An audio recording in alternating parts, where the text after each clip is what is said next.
Já estou com a minha Bíblia aberta aqui esperando você. Este é o programa Reavivados por Sua Palavra da TV Novo Tempo. Todos os dias às 7 da manhã estamos juntos aqui para estudarmos um capítulo da Bíblia por dia, para nos animarmos a cumprir a vontade de Deus. É maravilhoso, né? Muito obrigado pela sua audiência, ficamos muito felizes, queremos mandar um abraço para todos aqueles que estão nos vendo, fora do país, aqui dentro do país. É muito fácil a gente, nestes dias, ter uma audiência da Europa, da Austrália, Estados Unidos, do Japão, do México, aqui da América do Sul, vários países também, e lógico do Brasil, do Norte, Sul, Leste, Oeste, todos os cantos. Que beleza, que bom, eu agradeço a sua audiência. Nós estamos nesta série agora chegando em Levíticos, né? Tivemos o primeiro capítulo e vamos para o segundo hoje. Com muita alegria, com muita disposição, aqui no Cevisa, agradecendo sempre o Centro Médico de Vida Saudável por este apoio que nos dão para a gravação do programa. Muito bem, está pronto aí? Está pronta? Vamos lá. O livro de Levíticos é um pré-evangelho. As crianças judias recebiam este como o primeiro livro, as suas primeiras lições bíblicas vinham de Levíticos, para que eles soubessem para que serviam cada uma das ofertas, das oferendas, dos holocaustos, quem era o sacerdote, como é que ele se vestia, as leis para as diversas formas de oferendas e tantas outras coisas mais.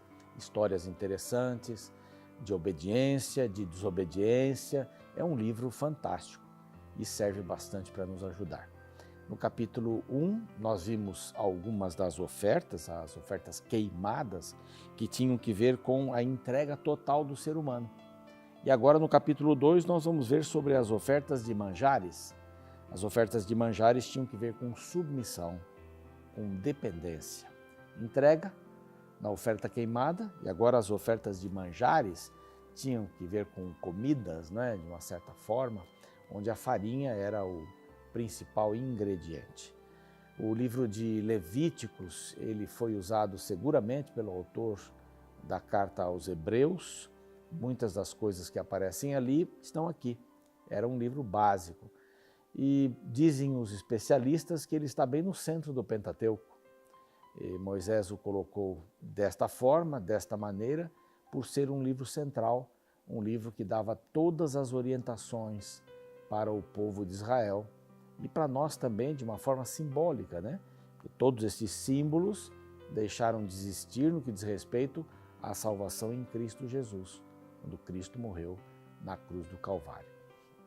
São histórias muito simples, são maneiras muito fáceis da gente entender.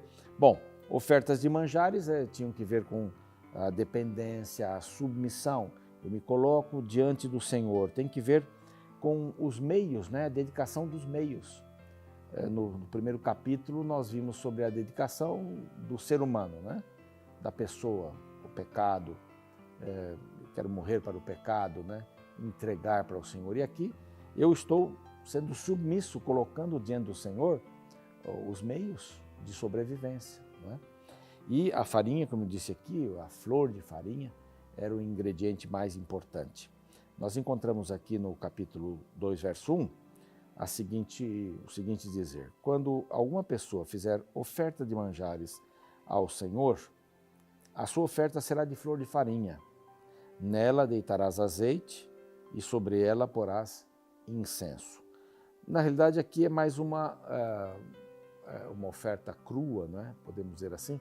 A próxima oferta é de manjares cozidos, e essa também de flor de farinha, serão cozidos no forno. Aqui não serão cozidos. São colocados assim a flor da farinha com azeite e o incenso sobre o altar. É bem interessante aqui, a farinha é um símbolo da obra da vida humana, né? É o trabalho do ser humano. É bem interessante que ela não deveria ser colocada como grão, mas sim moído, grão morto. Daquele grão não poderia surgir mais vida, estava morto. Assim também como o cordeiro que era oferecido. Ele era oferecido morto, não é? Sem vida. Era uma troca de vida. Era a ideia de que eu estava me submetendo, não é? E a morte entra aqui também, é a morte de um grão, tudo bem, não é de uma vida, mas é de uma atitude de submissão. A minha vida depende do Senhor. Eu estou entregando alguma coisa do meu coração diretamente para que o Senhor tome. Não há mais capacidade de ter vida uma flor de farinha, não é? Juntamente com azeite e com tudo mais. O grão era esmagado, era sem vida.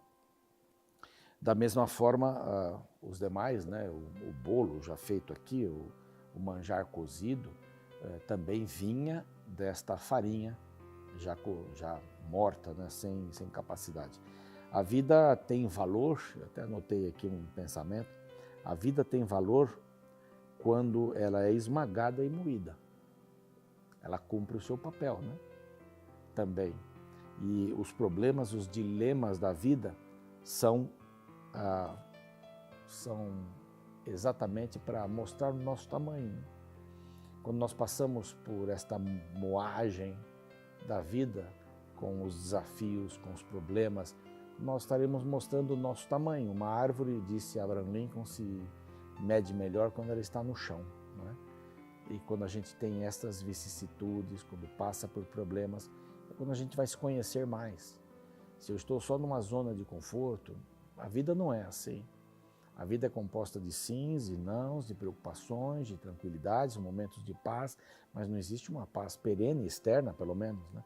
Ela deve vir de dentro da gente. Mas estas ofertas que eram dadas a partir da flor de farinha, do grão moído, representam a nossa vida. É quando a farinha tem o seu objetivo, tem a sua função. Quando ela está moída, é que ela pode ser usada para fazer o pão, para fazer aqui os bolos, para fazer a oferta para o Senhor. Que a nossa vida seja uma oferta para o Senhor. Pense nisso. Os problemas não são o fim do mundo. Eles nos ajudam a crescermos, a amadurecermos a fé. Uma vida sem problemas é uma vida que não há crescimento, onde não há crescimento, não é? Nós enfrentamos problemas o tempo inteiro, a criança, o adulto, o idoso, todos nós enfrentamos problemas. Bom, essa oferta deveria ser queimada também, e uma parte dela ficava com os sacerdotes, para a comida deles, é a provisão de Deus. Mais para frente, Moisés vai falar sobre essa provisão de uma maneira mais direta, mas aqui em todos esses holocaustos, ou essas oferendas, digo melhor, não é? Essas ofertas, aqui uma parte fica com o sacerdote. O sacerdote que só fazia, ele era exclusivo, ele trabalhava exclusivamente para o templo, não é? E para todo o mecanismo do templo. No verso 4 a gente lê assim: quando trouxeres oferta de manjares cozida no forno, será de bolos asmos, sem fermento, né? Será de flores de farinha, amassados com azeite, obreias, que são aqueles pastéis mais finos, né? São os mais finos, untadas com azeite, sempre com azeite. Se a tua oferta for de manjares cozidos na assadeira, será de flor de farinha também, sem fermento, amassada, em pedaços a partirás, e elas serão oferta de manjares. O azeite sempre estava presente. Verso 9 diz assim: oferta queimada. E o que ficar dos manjares, né, a outra parte, será de Arão e dos seus filhos também. No verso 11, há um texto que diz assim, que nenhuma oferta de manjares deveria ter dois ingredientes, o fermento e o mel. A gente não sabe exatamente porque o mel está aqui, qual o simbolismo dele, mas parece que é a questão de justiça própria, né? Que o mel é muito... Onde ele entra, ele faz o seu efeito, né? Você vai adoçar qualquer coisa com mel, parece que está comendo mel, né? Eu uma vez fui numa sorveteria que era tudo adoçado com mel e meus filhos começaram a brincar, dizendo assim: eu quero o de mel verde, eu quero o de mel amarelo, porque a de abacaxi, de menta, todos tinham um gosto de mel muito forte, né? Talvez seja isso, a justiça própria.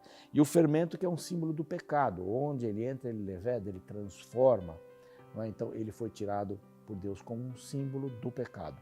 Nada com mel, nada com fermento, para não simbolizar a justiça própria, não é?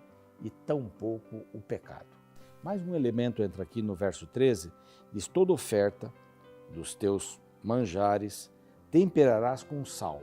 Então, não deve ter nem mel, justiça própria, a gente crê, e fermento, símbolo do pecado, mas tudo deve ser temperado com mel. O mel é o poder conservador de Deus, né? Deus é o símbolo, né, que podemos ter aqui, o poder conservador de Deus. Deus dá essa conservação da salvação, ele mantém, assim como o sal, não é? Ele mantém a espiritualidade daqueles que quiserem, ele mantém o seu plano de salvação, o sal é a garantia de continuidade, então Deus dá essa continuidade de salvação. E termina com um outro tipo de manjar, o manjar das primícias, que vinha com milho, não é? Milho verde, espigas de milhos verdes tostadas no fogo e tal, como uma entrega, uma gratidão, não é? Uma submissão. A comida é do Senhor. Então, aqui estão alguns exemplos desses manjares, ofertas de manjares, que tem que ver com submissão, não é? Essa importante atitude que devemos ter em relação a Deus. Nós devemos levar nossas ofertas de manjares hoje também a Deus, no sentido de um coração profundamente entendido naquilo que significa estar submisso a Deus. Vamos orar? Pai querido, obrigado por estas lições. Queremos ter a nossa vida submissa à Tua vida para podermos chegar onde o Senhor deseja que cheguemos. Dá-nos um dia feliz por Jesus. Amém. Então, muito obrigado. Continue ligado nas redes sociais, no YouTube. Nós estamos no canal Reavivados por Sua Palavra, NT, e no Facebook. E estamos na página da TV Novo Tempo. Vá lá e faça a sua inscrição. Um grande abraço. Até o próximo encontro.